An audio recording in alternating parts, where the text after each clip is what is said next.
Hey everybody, my name is Christopher Archiopoli. My pronouns are he, him, his, and I want to welcome you all to King County Recovery Conversations.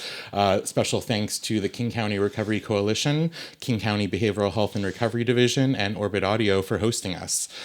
Today, my guest is Ashlyn Delap. She is a person that I work with. We've gotten close over the last year or so as we've worked together. She is somebody that inspires me in the work that she does and in her own personal story and just the empathy and positivity that she brings to the world. And so I'm excited to have you here today to talk to you about what's going on. So tell the people that are watching and listening, who are you and what's your story? Yes, that was such a sweet introduction. Thank you so much. I'm very excited to be here. So my name is Ashlyn, she, her pronouns, and I am a person in recovery. I do identify as an addict, and I just wear so many hats. I currently work for REACH for the LEAD program as a screening and outreach coordinator. I've been doing that for about 18 months. And before that, I was a substance use counselor at a treatment center in Seattle. Did that for a couple of years, and I have my licensure. So yeah, I always had a passion for serving people and like wanting to, help people better their lives and figure out how to get to that like internal peace and happiness. And I think also just like my lived experience really played a large part in that. And it's looked different over the years, and I'm really grateful for where I've landed and where I am now, being in the role that I'm in, and the people that I work with, and it's just such a larger scale. And I'm really grateful for the gifts of recovery and just overall what it's been like the last few years. Yeah, I mean, I love the term gifts of recovery. I think about that a lot. I feel like even just the ability to have this conversation with you today is a gift of recovery, to be able to sit and have a normal conversation with another human being and share stories. And speaking of, so we all have our recovery journey, and I'm curious what your recovery looked like. What are you comfortable with sharing? Yeah. Because it's also deeply personal. So whatever you are comfortable sharing with, a larger audience. Yes. I'll try not to take too much of the time for my story, but I grew up with addict parents. My mom got clean when she found out she was pregnant with me, and she actually entered the rooms of recovery of Narcotics Anonymous. And so I grew up going to meetings, and like I didn't really know what they were. I just knew that like I loved the feeling of all of the people, and like I would call them clapping meetings, and I just felt really peaceful when the loud thundering claps when I was like 2 or 3. But then growing up, I went through a lot of really hard experiences, and my mom always told me that she was saving up for treatment instead of college. And that was right on the money. I was diagnosed with Crohn's and arthritis when I was 10, and I had my first surgery. And I remember like always having this feeling of like something was missing, which is, something that I hear a lot from other addicts that I've, talked to. And after my surgery, I was given pain pills at 10, and I was like, oh, this is it. Just like so relaxed, so calm, don't care about what's going on around me. My parents fighting, like whatever's happening, I just don't care.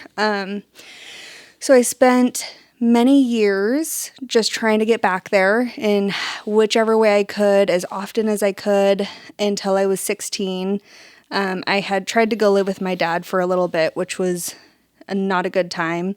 I came back and I dropped out of school, and I was like, I'm going to get a job. I'll like try and take some classes at, Edmonds College. But I can support my habit if I work. So that's just what I did. Until I was about 18, and I had gotten to a place where like, this using thing doesn't really fit in with what I want long term. Like I want a family, I want to be successful, but like every day, I'm just consumed by, my addiction and keeping it a secret. Nobody really knew that I had an addiction besides like my mom and my partner at the time, but he kind of just thought it was because of my medical issues, And then it just got really bad. So then when I was about 21, 2021. I went to treatment for the first time in Boise. And I was like, this is great. I'm going to be clean forever. This is amazing. I moved down there, just like loaded up my car, moved down there, and like tried to do the deal for a little bit. And then I just started getting like that obsession, and that addict brain, kept talking to me. And I was like, well, I can just plan a surgery. I always needed my tonsils out, get back to what I want to do. And so I did, because addicts are very good at, getting what they want. So yeah, and then I lived in Boise and was back doing the deal for about a year and a half, and didn't ever talk to my mom, didn't really have a stable place to live.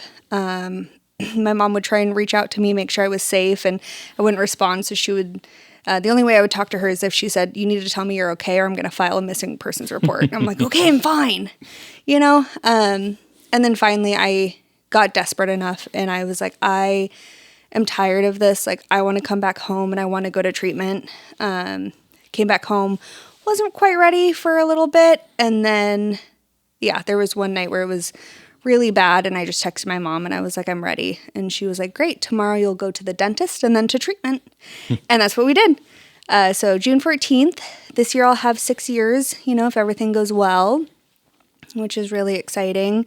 And yeah, I think my recovery has looked different over the years, depending on, how many hats I'm wearing. And I've just learned to be really kind and loving and graceful to myself. I think also working in, the atmosphere that we do, just acknowledging that like life and things look different for everyone, and they're going to figure out, what works best for them. And what I really care about is like people find like their inner peace and like their inner love and like inner connection.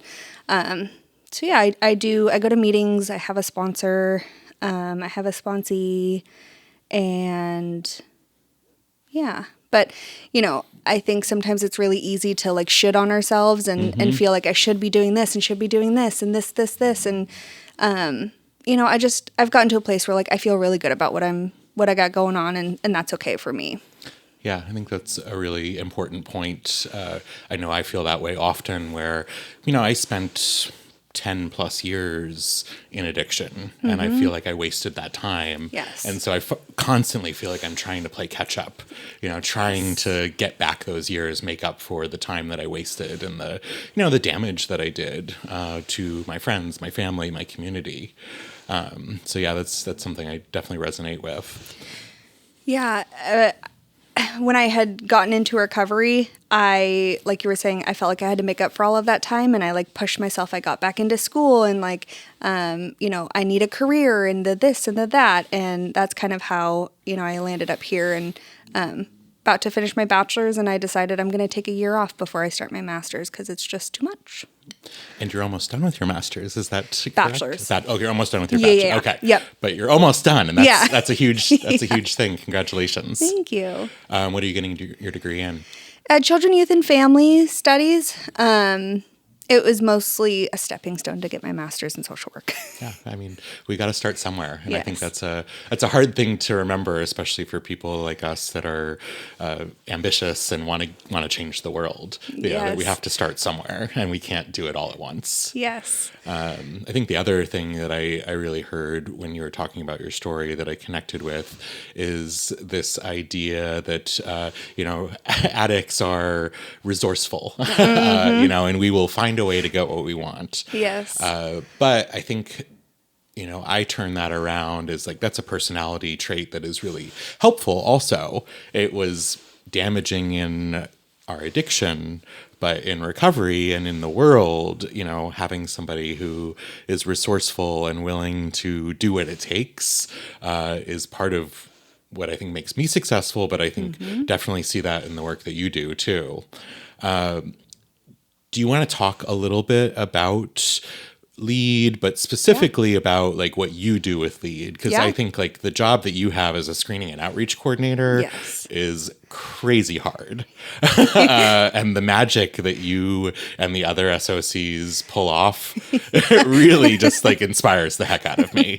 So I'd love to have you share a little bit about what that looks like. Yes, I appreciate that. I think myself and the other SOCs hear that a lot. And when you're in it, it's like, you don't realize how much you're doing until you take a moment to pause. And then that reflection piece of like, oh, wow, like that was, that feels really good. I've been really busy and doing a lot lately. So yeah, I am a screening and outreach coordinator, the lead or law enforcement assisted diversion program. Formerly, now it is Let Everyone Advance with Dignity, is a pre-diversion program. So when an officer encounters a client, whether there's a charge currently being pressed or the officer has just encountered this client many times and wants to get them some other support because the system just hasn't been working for this client, the cycling through, they just want something different. So they call us, and we are the frontline person to the program. So we are really kind of like an ambassador. When a client meets us, we, describe the program, ask them, how can we help you? Like, what are your goals? What do you want support with? And we just meet the clients wherever they're at, physically, emotionally, mentally. Like, there are no conditions to being in our program. Like I was saying earlier, just like, how can we help you improve what your circumstance looks like? And I think that's something that's really unique about the LEAD program and REACH in general, is just their ability to meet clients where they're at without conditions. There's a motivational interviewing piece of like, how can we get you somewhere else, so it feels a little bit better than what you have going on now, but there's no, it's not punitive in any way. And it is really just, unconditional, which is really cool. So yeah, that's the main part of it. And we kind of help clients along the process of getting enrolled. So like doing that initial paperwork, matching them with the case manager that's going to be able to, meet their needs the best, that they'll get along with, build rapport with. And then we also just kind of support with like the odds and ends pieces of, what needs to happen and all the coordination. We also do some of like the relationship building with community partners and just kind of like that frontline person. Yeah. Yeah. Well, and I mean, you kind of yada the odds and ends piece, Yeah. but like I feel like that is like that's the magic part that you somehow all pull off is the because like it's almost easier when you have that referral from law enforcement and exactly where that person is, but like the odds and ends of like, oh yeah, we got this referral and this person is unhoused and doesn't have a phone, and you somehow find these people and can find a way to connect with them, and I build these relationships with people that if you walked by them on the street, you would think, well, that's not someone that's going to be able to ever have a conversation, but you're patient and you figure out the right time frames. I mean, that odds and ends. That's very true. I mean, that is huge. How do true. you do it? I mean, like I'm thinking of, I'm not going to say any names, but I mean, there's someone in Ballard that you and I have spent a lot of time talking about that I am, blown away by the work that's gone into helping this person. And like somebody like that, how do you navigate that? Oh, I think two big pieces are, number one, like capitalizing on those moments that you see a little like opening or glimmer of, hope or whatever you want to call it. That it's partial, just going and getting it, and just like being there often and just waiting for that moment. And the other part is like continuing to press and advocate and just try really hard to throw lines wherever and see, what gets picked up. Especially with this client that we're thinking of, yeah, everyone's been really worried about her, and it's been a lot of like, what are we going to do? And then a moment opens up, and then you just throw everything you can at that. But looking out a little farther, a lot of it is just being involved in the community. So just going out, talking to clients, whether I'm looking for them or not, just being really embedded in the community and seeing what everyone, taking the temperature of the climate and the culture in the encampments and kind of in the area. And it's so funny that often usually someone that you're like building rapport with pops up and now they're a referral. And so, now that relationship piece has already been built. And so they're super bought in and they really would like the support and they're ready to go. Yeah, so I think a lot of it is just like continuing to meet people with grace and compassion and meeting them where they're at and treating them with humanity and kindness and seeing them for the people that they are, not the situation that they're in. I think that is really important for me, and that's something that it is one of like my pillar, like ethics and things that I believe in very strongly doing this work. Yeah, I think the piece of long-term case management is really hard to wrap your head around sometimes. I think, for you and I who are in recovery and who do this work, I think it's a little bit easier, but I think the general public has a really difficult time understanding that long-term sometimes means years. Yes. And, the arc of change requires a lot of patience. But I think it's worth it, watching people that, we think like there's no chance. And I've seen you and other people work magic on people that, you would think like there's nothing that can be done. Yes. And then all of a sudden, like they're housed and they're, like they're doing okay and they're making progress. It's just really impressive. I'm grateful to know you. Thank you. Getting back to sort of you as a person. Yeah. I'm curious, a lot of the folks that we work with are deep in their addictions, have intense behavioral health issues, intense substance use issues, are living lives that are difficult to watch. In your own recovery, how is that to interact with these people? How do you navigate the secondary trauma that you experience every day? That is a very good question. And I think that's why I'm especially grateful that I work with Reach, and I work for an organization that really invests in its employees' wellness. And the culture at Reach is just amazing. Prior to this position, like I was saying, I was a substance use counselor. And, I'm also grateful for that position, for what it gave me. It gave me the foundation for what we do and what I do today. But so when I was a clinician there, I had this client, and I can't describe the feeling. It was so bizarre, and I didn't feel it with any other client. I just felt like every time I was talking to this person, I was fighting to save their life. And they were living for their son. They, were pretty hopeless outside of that, but it was like if they wanted it, they could have had it. And they discharged, and 2 days later passed away, and that really hit me. That was like my first experience being in the human services industry, and witnessing, kind of what addiction and what it looks like as a provider, and supporting people that are in really vulnerable situations. And that there were some other things that happened, and I had just gotten to a point where I decided like I can't do this, like emotionally this is too much. And I had a mutual client with someone who was working at Reach. And so her and I were talking, and, she suggested that I come work at Reach and how amazing it is. And so stepping into this role, coming from that experience, I was very intentional to make sure that like I kind of set those emotional boundaries of like caring, but not to the point where it's like overly, involved for, my emotions. Like, when I walk out of the door, like I try to leave it leave it at work, so that when I'm home, I'm at home.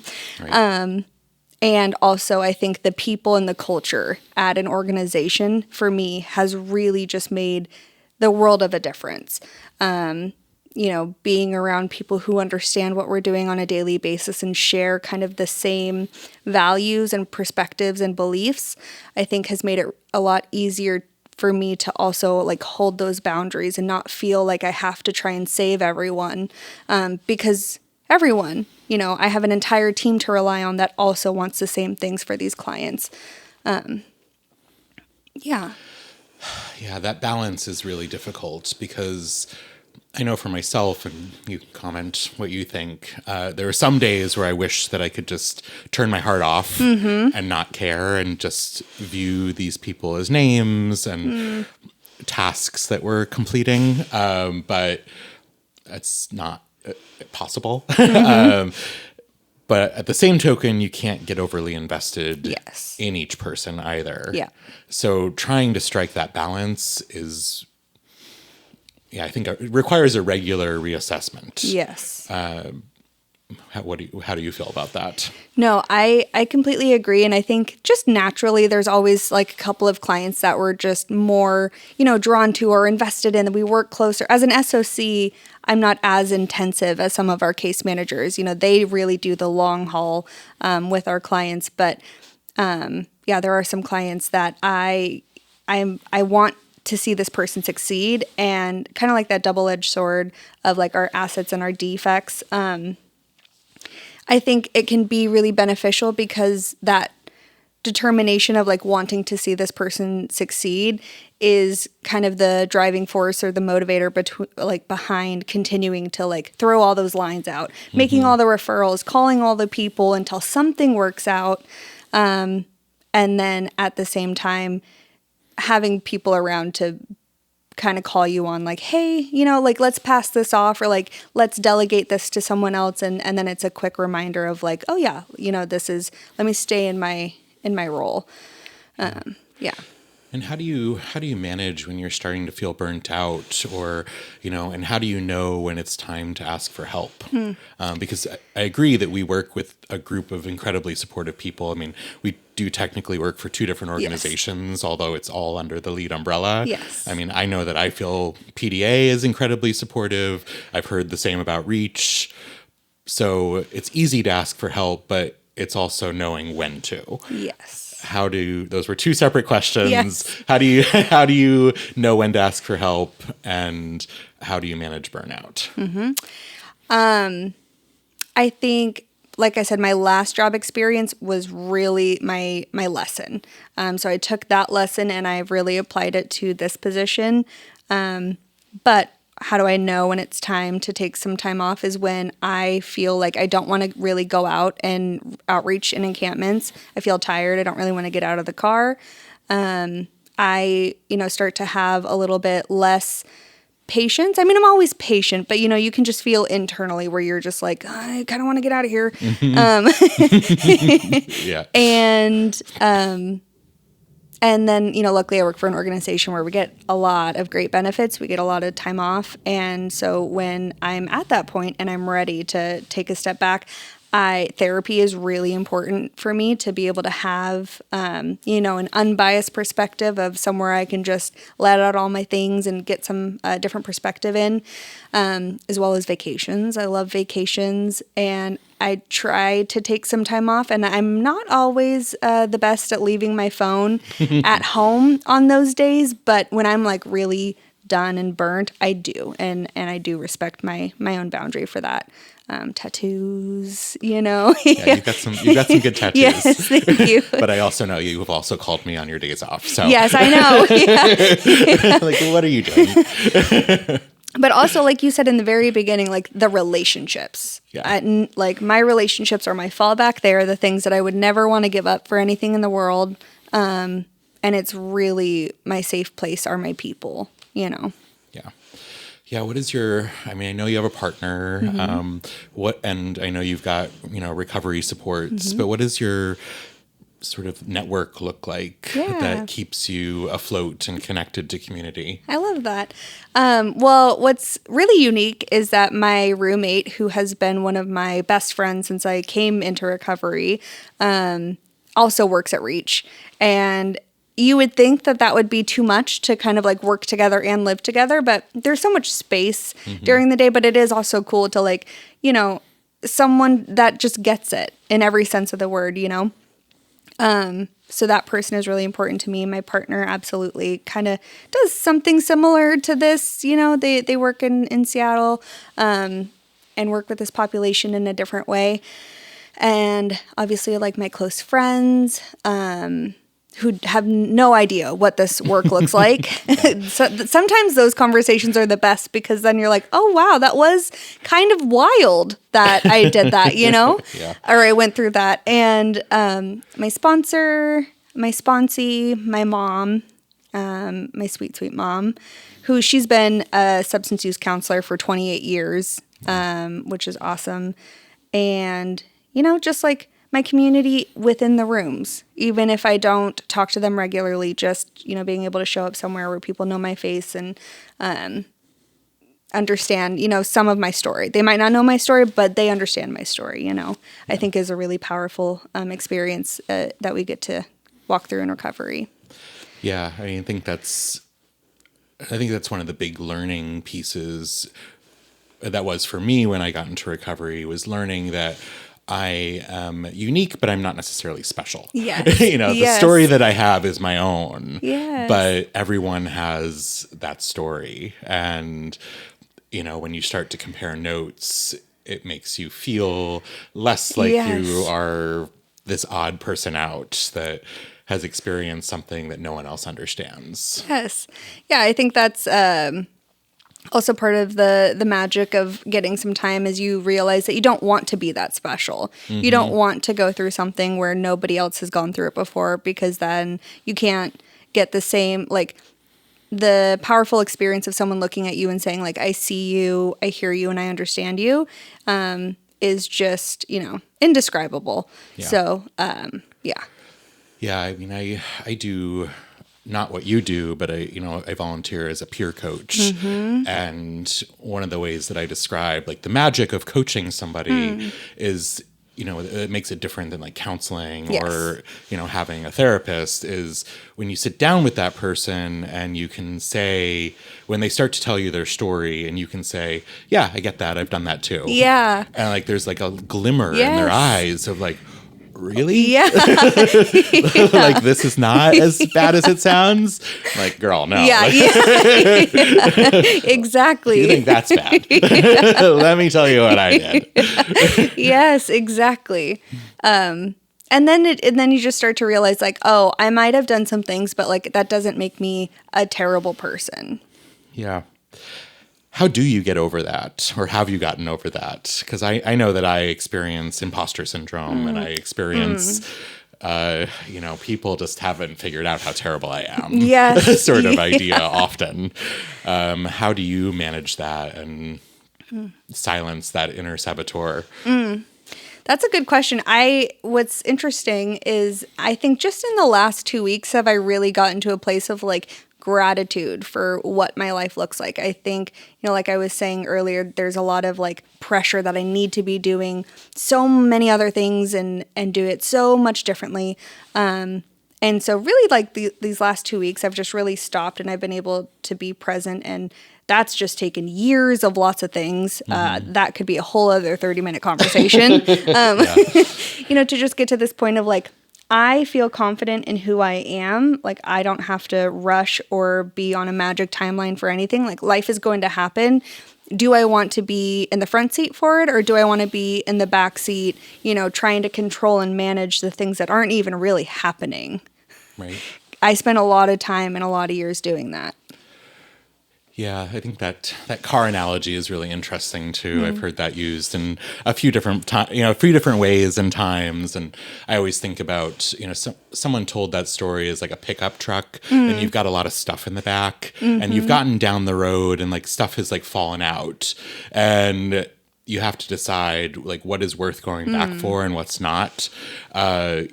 Because in our recovery, at least in my recovery journey, I know, I lost some things. Yeah. Yes. And some of those things are not recoverable. And coming to that realization is really challenging, and I still struggle with it. To know what is recoverable and what's not, and to learn to accept that the new version of me is okay. And I think a lot of it too, like our assets are our defects, just like with the volume turned, all the way up, or however that goes. So just being able to realize that, like, yeah, I've done a lot of things over the past however many years, and I can't change those behaviors, but that doesn't mean at my core that's who I am, because the second that I stopped, putting substances in my body, like those behaviors, for the most part, like the main ones that made me feel really bad about myself, stopped. And so the time and just like the work to kind of tweak it and figure out like, what can I use to my advantage here? But like, I can't use it too much in this way because then that doesn't feel good. Now I have to make an amends, I think we're on a forever journey, in life, of being lifelong learners about ourselves, about other people, about, humanity and what we have going on around us. And I think if you feel like you've made it and like you're good and that's it, I think that's when you're in the most trouble.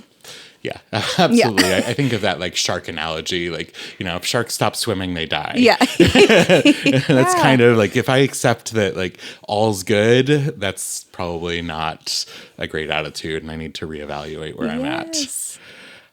What are you looking forward to? What's next for you? Oh man, to be honest, I am very much looking forward to my break that I have accepted for myself without pressure. And I'm just going to really invest some more time in myself and just like relaxation in the next phase of my life, before I start, my master's and I get really stressed out and, but I definitely see myself working at LEAD for a very long time. I love it there. I love what I do. No matter what, I will always be serving the community in some sort of capacity. But yeah, I'm going to start, meal planning a lot more. Yeah. Yeah. It's amazing how much time you have when you're not in school. Yes. Yes. Well, I think I've got one more question for you, Okay. and then we can kind of close up. It's actually less of a question, more of a, is there anything that we haven't talked about that you want to share? Is there a final message that you want to communicate to folks? 'Cause I directed us in a certain path of this conversation, but is there something we didn't talk about that you want to leave folks with? That feels like a lot of pressure. I know. Sorry. No, just kidding. I think what I have learned the most in this position is, a lot of like the general society and the general public have a lot of ideas about what it means to be using substances and being unsheltered, especially in like the Seattle areas.